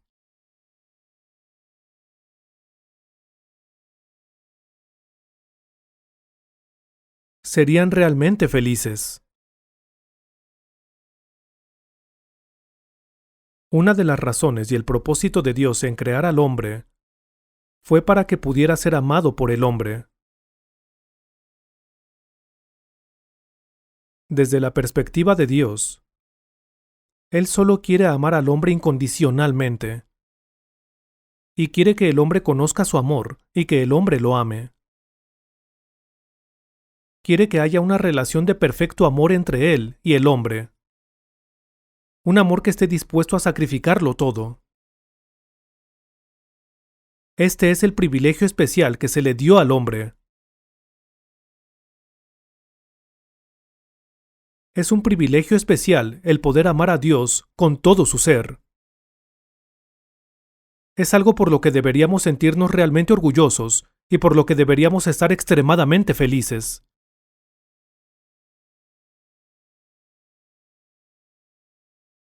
¿Quién es Dios? Él es el creador de los cielos y la tierra. Es quien controla la historia de la humanidad. Es el Ser Supremo, el Dios que está cumpliendo el perfecto reino celestial eterno. Si pudieran amar a este Dios con todo su ser, ¿qué más podrían necesitar? Pero es imposible. ¿Por qué es imposible? Por el pecado. ¿Por qué no pueden amar a Dios con todo su ser? A causa del pecado. ¿Por qué? Porque el pecado tiene miedo de Dios. Dios es santo. Dios no tiene pecado. Dios es puro. Dios es glorioso. Como personas que han pecado ante Dios, ¿cómo podemos amar a este Dios? No podemos hacerlo debido a nuestros pecados. Vayamos a otro pasaje en la Biblia. Segunda de Timoteo, capítulo 3.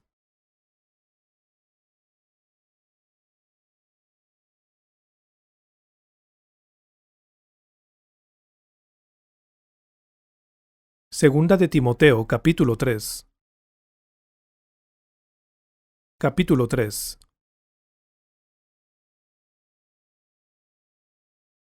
Segunda de Timoteo, capítulo 3, versículo 1.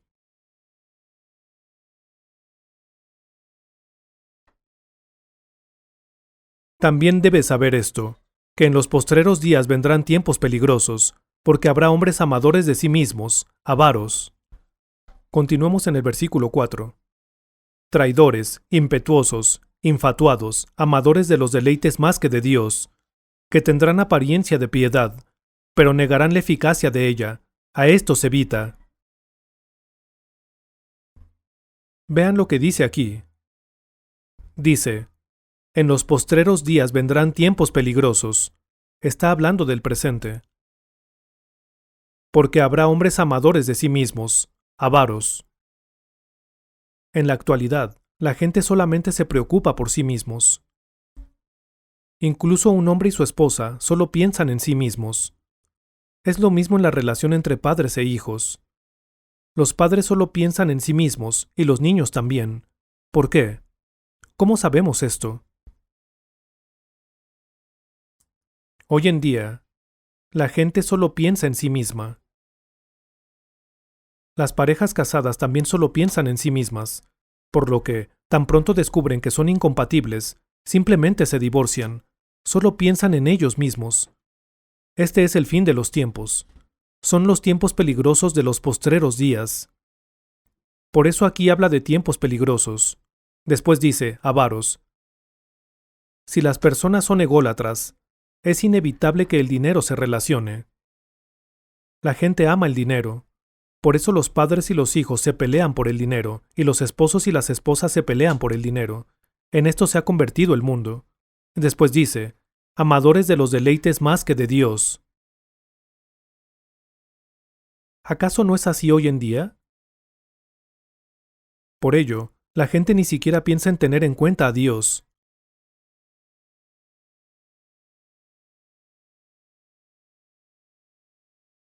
Por lo tanto, mientras escuchan estas palabras, deberían pensar, oh, es cierto, soy yo el que se niega a tener en cuenta a Dios. Este soy yo. Esto es lo que he estado haciendo todo este tiempo. La vida que he estado llevando hasta ahora estaba equivocada. Dios es la fuente de bendición, y Dios es la fuente de vida. Todo proviene de Dios. Pero he estado viviendo mi vida hasta ahora despreciando a Dios, y no lo he guardado en mi corazón. Entonces, ¿cómo puedo esperar recibir bendiciones, vida, paz o felicidad en mi corazón?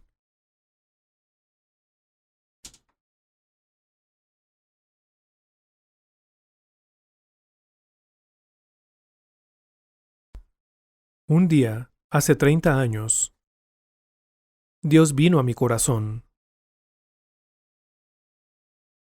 Desde ese día, Dios ha estado en mi corazón. Poco después de ser salvo, pasé por muchas dificultades, pero no sentí ninguna inquietud en mi corazón, y tampoco tuve ninguna queja. ¿Por qué? Porque una vez que tuve a Dios en mi corazón, fui feliz.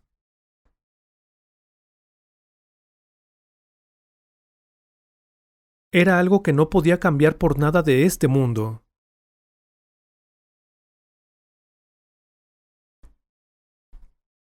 Una vez que descubran esta verdad en el curso de su vida, encontrarán que esto los sostendrá con un encanto sutil.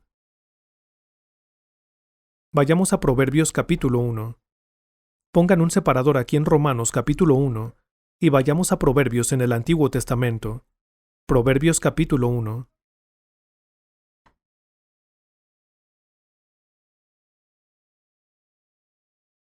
Proverbios capítulo 1.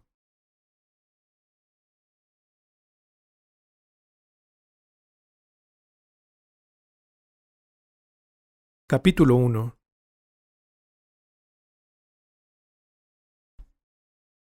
Leeré desde el versículo 20.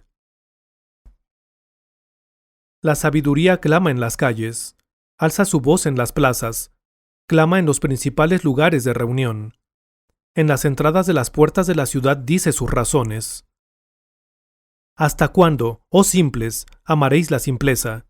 Y los burladores desearán el burlar, y los insensatos aborrecerán la ciencia. Aquí dice, la sabiduría clama en las calles. Mencioné esto anteriormente. Observen aquí.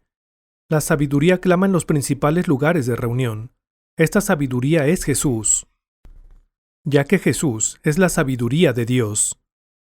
Mientras vamos por el camino de la vida, escuchamos la voz de la sabiduría, diciendo, ustedes que andan por el camino de la vida, escuchen la voz de mi sabiduría. La sabiduría clama en los principales lugares de reunión. En las entradas de las puertas de la ciudad dice sus razones. ¿Hasta cuándo, oh simples, amaréis la simpleza? Y los burladores desearán el burlar, y los insensatos aborrecerán la ciencia. Esta ciencia es el conocimiento de Dios. Volveos a mi reprensión. He aquí yo derramaré mi espíritu sobre vosotros, y os haré saber mis palabras. Si volvemos nuestros oídos a la sabiduría, un día, aquel quien es sabiduría derramará su espíritu sobre nosotros. En otras palabras, nos dará el Espíritu Santo. Y dice, y os haré saber mis palabras. Es cuando nos damos cuenta de la verdad en la palabra de Dios que recibimos el Espíritu Santo. Esto es lo que dice, ¿no es así? He aquí yo derramaré mi espíritu sobre vosotros, y os haré saber mis palabras. Pero luego dice, por cuanto llamé, y no quisisteis oír. Extendí mi mano, y no hubo quien atendiese. Sino que desechasteis todo consejo mío, y mi reprensión no quisisteis. Así son las personas hoy en día. Yo también fui salvo relativamente tarde en la vida. Y después de ser salvo, hice programas en la radio y evangelicé con mucho entusiasmo. Cuando digo que tienen que ser salvos, no estoy diciendo que tienen que creer en mis palabras. Estoy diciendo que necesitan ser salvos por medio de Jesús. Esa es la ciencia y la sabiduría de Dios. Pero la gente le da la espalda. ¿Salvación? Prefiero confiar en mis propias fuerzas. Lo descartan así de fácil. Maldicen y persiguen a aquellos que les hablan de esto y ni siquiera intentan escuchar. La gente ni siquiera intenta descubrir la verdad por sí mismos. Esto no solamente aplica a nuestros tiempos, siempre ha sido así. La gente no parece prestar atención a la verdad pura. ¿Y saben lo que pasa como consecuencia de esto? Veamos el versículo 26. También yo me reiré en vuestra calamidad, y me burlaré cuando os viniere lo que teméis. Cuando llegue el tiempo de la tribulación, una vez que el mundo entre en la tribulación, habrá una gran calamidad, cuando os viniere lo que teméis. Cuando la puerta se haya cerrado y el terror se apodere de la gente, ese será el fin, no habrá nada que puedan hacer. También yo me reiré en vuestra calamidad, y me burlaré cuando os viniere lo que teméis. Cuando viniere como una destrucción lo que teméis, y vuestra calamidad llegare como un torbellino. Cuando sobre vosotros viniere tribulación y angustia. Entonces me llamarán, y no responderé. Me buscarán de mañana, y no me hallarán. Una vez que venga la tribulación, ese será el final. De nada servirá invocar al Señor en ese entonces. De nada servirá arrepentirse y clamar al Señor para que lo salve. Quizá lloren y se golpeen el pecho, clamando, pasó la siega, terminó el verano, y nosotros no hemos sido salvos. Pero entonces será demasiado tarde.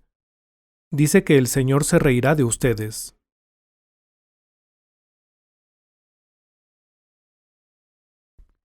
Ahora, estamos viviendo en el tiempo de la gracia. Ya que aún vivimos en el tiempo en que podemos recibir la gracia de Dios, necesitamos recordar que estas palabras del Señor son la voz de Dios. Las palabras de la Biblia son la voz de Dios. Estas son las palabras de Jesús. Mientras aún tengan esta oportunidad, por favor acepten estas palabras en su corazón.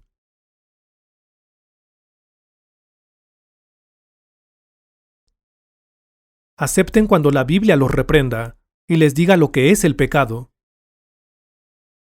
He cometido estos pecados. ¿Qué puedo hacer para escapar de estos pecados?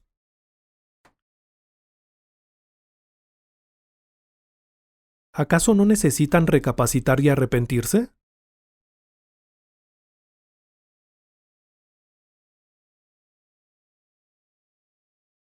La Biblia es la palabra de Jesús. Es la palabra de Dios.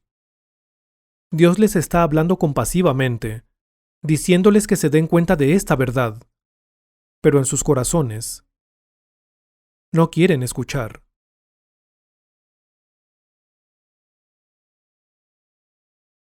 Regresemos a Romanos capítulo 1.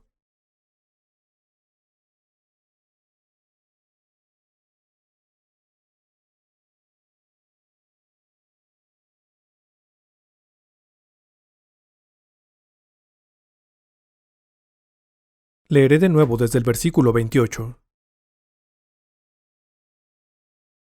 Y como ellos no aprobaron tener en cuenta a Dios, Dios los entregó a una mente reprobada, para hacer cosas que no convienen, estando atestados de toda injusticia.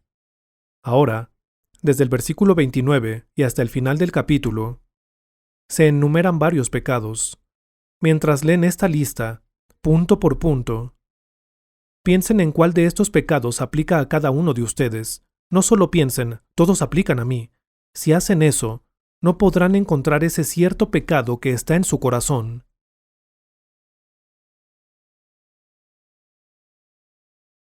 Estando atestados de toda injusticia. Echen un vistazo a lo que tienen en sus bolsillos. Cuando vayan a casa, revisen las cosas que tienen ahí. Si hay algo que han obtenido ilegalmente de alguna manera, eso es un ejemplo de su injusticia. Fornicación, perversidad, malos pensamientos, avaricia, ser avaricioso y materialista, maldad, tener intenciones malvadas. Llenos de envidia, también es un pecado ser envidioso. Homicidios. Hablé de esto anteriormente, ¿no es así? Contiendas. Meterse en discusiones y disputas. Engaños. Mentir y engañar a otros. Es un pecado serio el mentir y engañar a otros, incluso si solamente lo hacen una vez.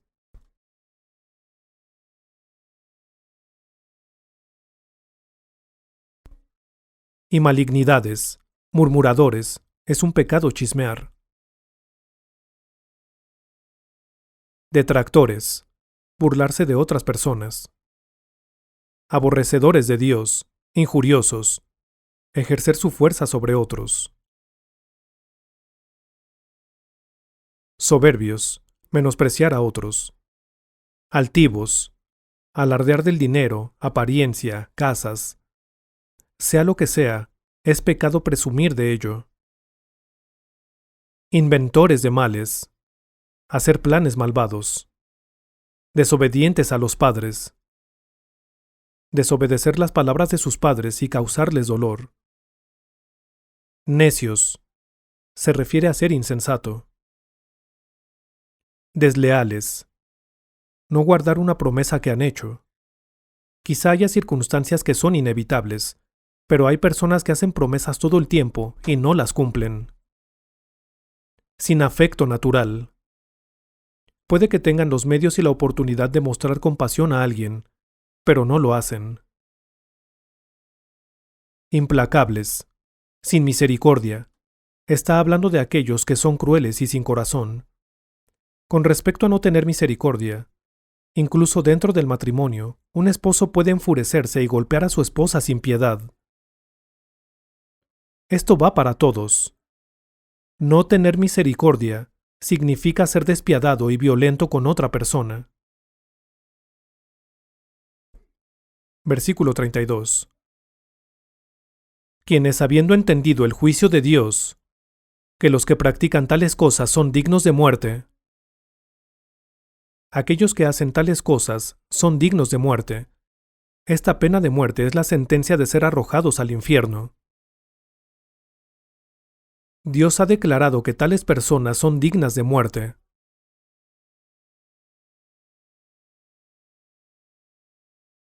Por ello, el precio de estos pecados debe pagarse en su totalidad.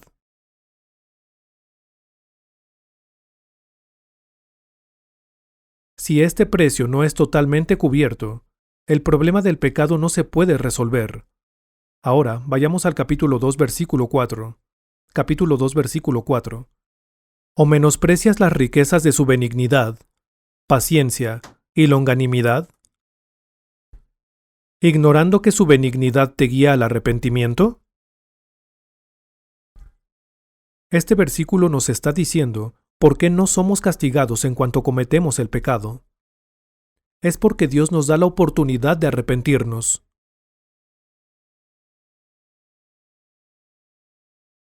Nos da la oportunidad de arrepentirnos después de que pecamos. Estudiamos acerca de Caín. Caín mató a su hermano menor. Dios le preguntó a Caín, ¿dónde está Abel tu hermano?, dándole a Caín la oportunidad de arrepentirse. Si se hubiera arrepentido en ese momento, pudo haber sido perdonado. Entonces, ¿por qué las personas no son castigadas en cuanto cometen un pecado? Es porque Dios les está dando la oportunidad de arrepentirse. Pero, ¿qué es lo que la gente piensa? Ya que no son castigados de inmediato, la gente piensa, incluso si peco, nada me sucede, Dios no existe. Una persona quizá robe y asesine, pero Dios no lo castiga inmediatamente. Por ello piensa que Dios no existe. Niega la existencia de Dios. Está experimentando la misericordia de Dios, la compasión de Dios y la generosidad de Dios al recibir esta oportunidad de arrepentirse, pero solo lo ignoran. Ahora ven el versículo 5. Pero por tu dureza y por tu corazón no arrepentido, atesoras para ti mismo ira para el día de la ira. Vean lo que dice aquí. Dios no va a estar esperando por siempre. Algún día llegará el día de la ira para aquellos que no se arrepientan. El día del juicio. Necesitan arrepentirse.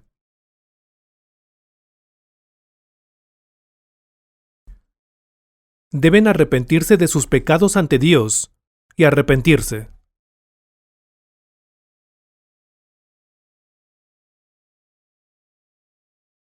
Cuando no se arrepienten, están insultando a Dios.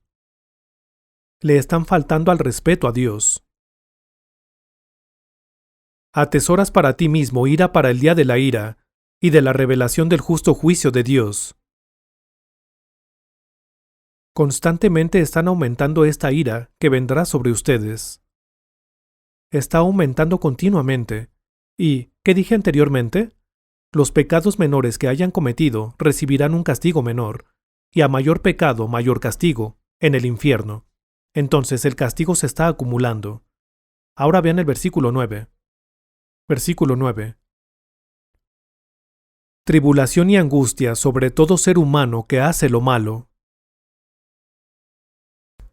Anteriormente en Mateo capítulo 5, leímos que la carne irá al infierno. Eso es lo que dice. Y aquí dice que el espíritu sufrirá tribulación. Me gustaría hablar brevemente de esta tribulación que experimentará el espíritu, y luego nos detendremos por hoy, la tribulación del espíritu. Vayamos a Juan capítulo 13.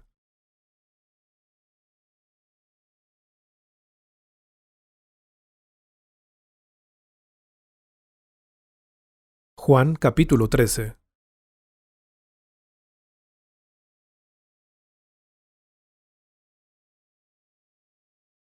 Versículo 2. Juan capítulo 13, versículo 2.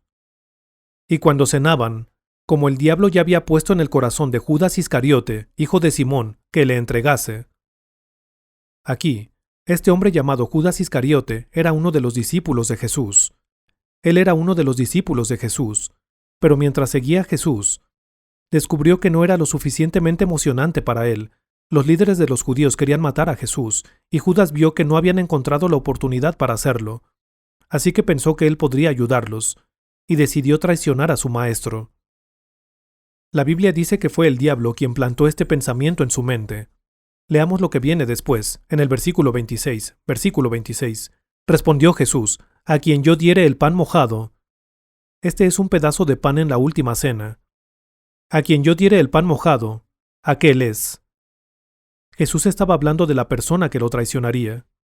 Y mojando el pan, lo dio a Judas Iscariote, hijo de Simón. Y después del bocado, Satanás entró en él. Vean lo que dice aquí. Satanás entró en el corazón de Judas Iscariote. Entonces Jesús le dijo: lo que vas a hacer, hazlo más pronto. Versículo 30. Cuando él, pues, hubo tomado el bocado, luego salió, y era ya de noche. Salió, pero ¿a dónde fue? Fue con los principales sacerdotes para traicionar a Jesús. Así es como Judas Iscariote traicionó a Jesús. Pero, mientras traicionaba a Jesús, su conciencia no le molestaba en absoluto. ¿Saben por qué? Porque Satanás, el diablo, había entrado en su corazón y se había apoderado de él.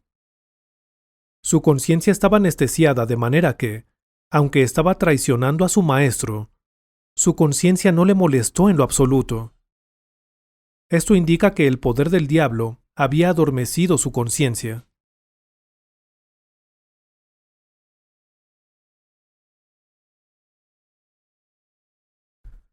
Están escuchando toda esta plática acerca de la Biblia, pero si aún no han recibido salvación, y mientras escuchan todo esto, su conciencia no les molesta, si no les molesta en lo absoluto y no tienen el deseo de arrepentirse, lamento tener que decirles esto, pero se encuentran en una situación muy peligrosa, extremadamente peligrosa. ¿Saben por qué? Es porque sus pecados han adormecido su conciencia. Entonces, aunque escuchan todo esto acerca del pecado, no se sienten preocupados. Así como no se siente nada cuando están bajo anestesia, y un cirujano toma un bisturí y los abre, debido a que su conciencia ha sido anestesiada, no están preocupados en lo absoluto, incluso cuando la Biblia les dice todo acerca del pecado y que serán juzgados. Eso es extremadamente peligroso. Satanás se ha apoderado de sus corazones para evitar que reciban salvación.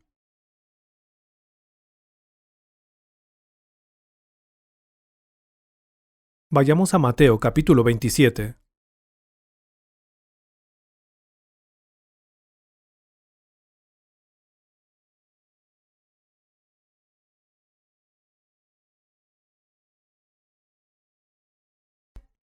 Versículo 1. Mateo capítulo 27, versículo 1.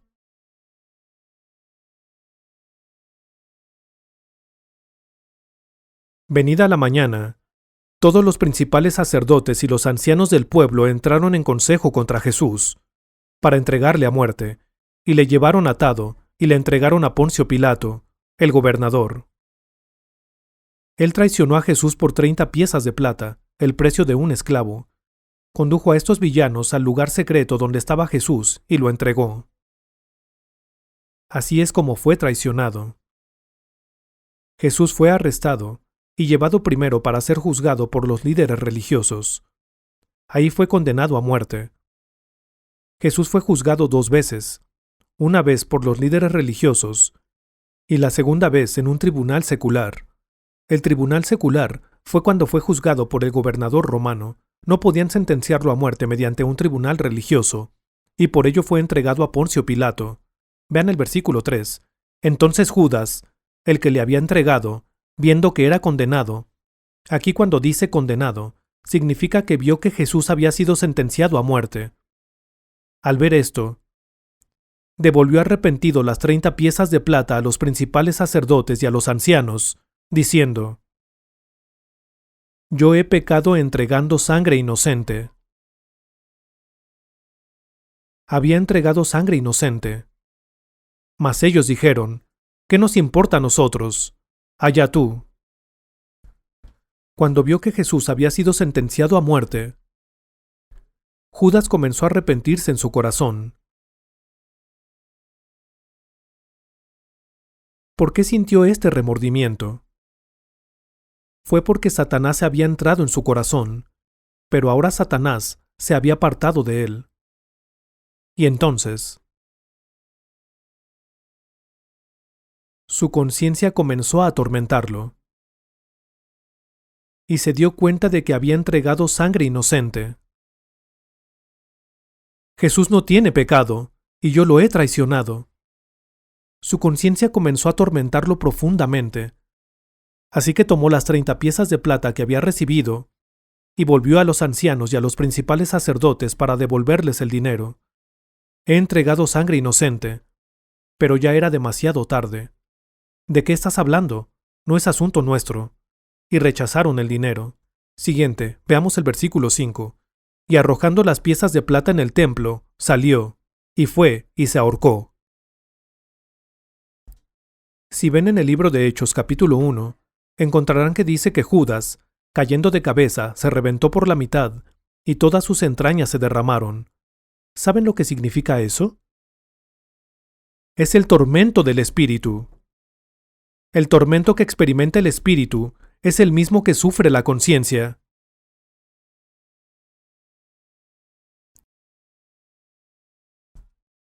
¿Saben cuándo comienza la conciencia a sentir este tormento?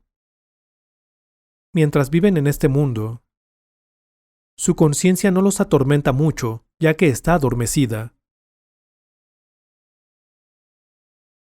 Pero desde el momento en que sean arrojados al infierno, el adormecimiento desaparecerá de su conciencia.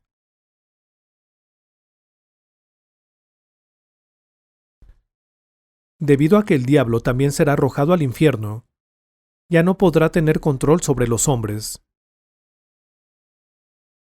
Entonces, en ese momento, sus conciencias volverán a su estado original, en el infierno. Así que, será entonces que todos los pecados que han cometido en este mundo comenzarán a apuñalar su conciencia como agujas y espinas.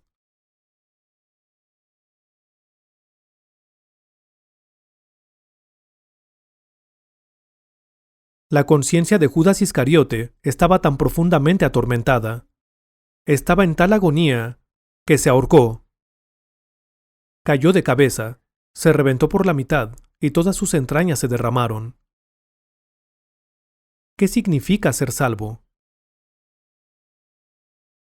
Ser salvo es un asunto de primero conocer sus pecados en su conciencia y luego ser liberados de esos pecados.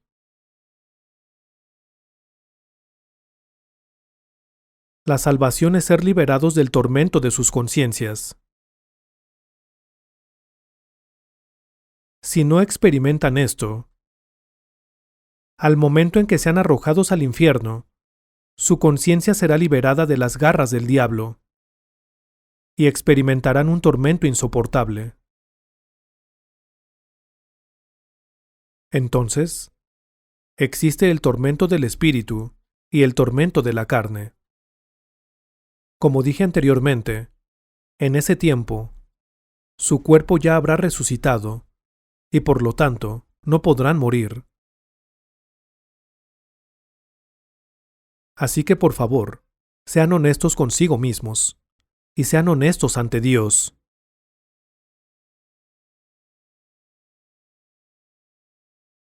Piensen en los pecados que han cometido y con toda sinceridad pidan a Dios que los perdone. Confiesen sus pecados ante Dios y pídanle perdón. Vamos a orar.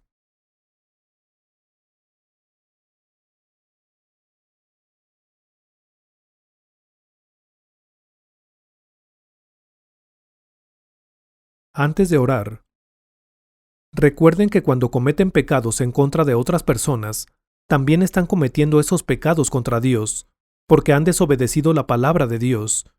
Necesitan arrepentirse de sus pecados, no ante otras personas, sino ante Dios. Necesitan confesar, con sinceridad.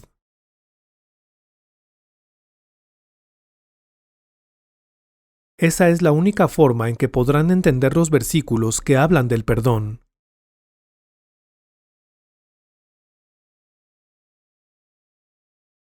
Padre Celestial, todos nacimos en pecado y hemos llevado nuestra vida cometiendo pecados. Hemos vivido nuestras vidas sin saber qué es el pecado.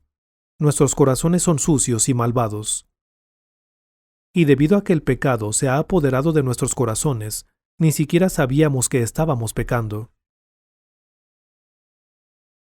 Nuestras conciencias no se turbaron mientras pecábamos, y por eso hemos vivido nuestras vidas con corazones malvados y desvergonzados. Señor, oramos para que despiertes los corazones de aquellos que inclinan sus cabezas ante ti, y les permitas ver sus propios pecados.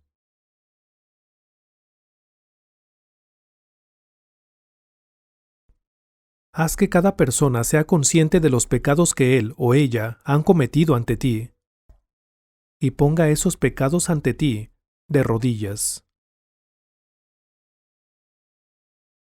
También, oramos para que los guíes a volverse a ti, y pidan con toda sinceridad el perdón de sus pecados. Y te pedimos que los guíes, para que puedan aceptar tus palabras con un corazón humilde.